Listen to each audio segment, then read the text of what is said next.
বর্তমান ফুটবলে এক স্পেশাল ট্যালেন্ট লামাসিয়া থেকে বার্সার খুঁজে পাওয়া এক গ্যালাক্সির নাম। বয়স মাত্র 17, কিন্তু এই বয়সে মাঠে যা যা করেন সেটা সত্যি বিরল। লামাসিয়া থেকে উঠে এসে অনেক কিংবদন্তি ফুটবল বিশ্ব শাসন করেছেন। ফুটবল বিশ্বে অনেক ইয়াং ট্যালেন্টরা এসেছে, কিন্তু সম্ভবত লামিনের মতো ক্যারিশম্যাটিক কিছু করে দেখাতে পারেনি। বার্সার সবচেয়ে বড় এক্স ফ্যাক্টর লামিন। শুধু বার্সা বললে ভুল হবে, স্পেনের হয়েও ইউরো জেতাতে বড় ভূমিকা রেখেছেন লামিন। বার্সা স্পেনের মধ্যমণি এই 17 বছরের ছেলেটা, সে যে পরবর্তী ফুটবল বিশ্ব শাসন করতে এসেছে এর কোনো সন্দেহ নেই। মাঠে লামিন যা যা করেন তা দেখতে ঠিক ম্যাজিকের মতো। যে কেউ সমগ্র ছায়াপথ ঘুরে এসেও ব্রহ্মাণ্ডের সবচেয়ে উজ্জ্বল নক্ষত্র দেখতে পাবে লামিনের বাঁ পায়ে ট্রিভেলা পাসে। ড্রিবলিং, পাসিং, বল কন্ট্রোল অথবা জাদুকরি অ্যাসিস্ট কি নেই এই ছেলেটার কাছে। ইয়ামাল হলো এক শিল্পী যার রং তুলি হচ্ছে বল আর ক্যানভাস, 120 গজের সবুজ গালিচা, সব মিলে যেন পাবলো পিকাসোর আঁকা কোনো এক চিত্রশিল্প।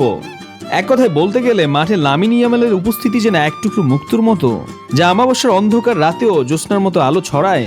বার্সেলোনায় অনেক রথী মহারথীরা খেলেছেন, সবকিছু ঠিকঠাক থাকলে, নিজের প্রতিভা মিস ইউজ না হলে হয়তোবা ক্যারিয়ার শেষে নু ক্যাম্পের আকাশে লামিনের নামটা ধ্রুবতারার মতো জ্বলজ্বল করবে।